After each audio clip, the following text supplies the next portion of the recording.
Today, I'll walk you through how to measure distance between two places with Google Maps, even if you're a total beginner or just need a quick refresher.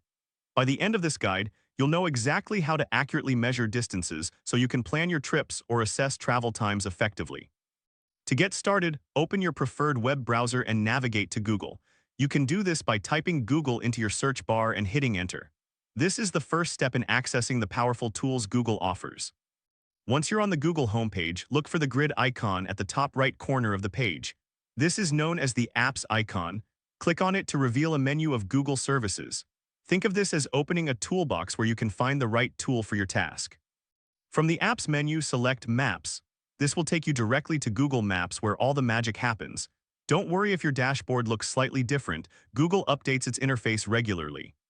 Now that you're in Google Maps, find the area you want to measure from. Right-click on that location.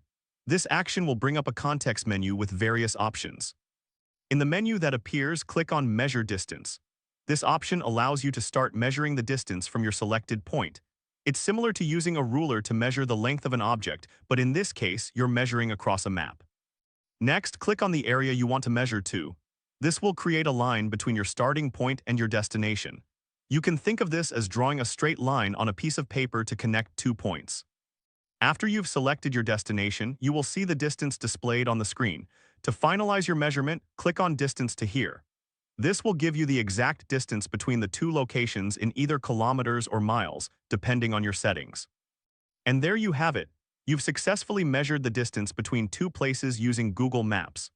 This skill can be incredibly useful for planning trips, understanding travel times, or even just satisfying your curiosity about distances. If this helped you out, please give the video a thumbs up. If you run into any issues, leave a comment below. Subscribe for more actionable guides. Thanks for watching.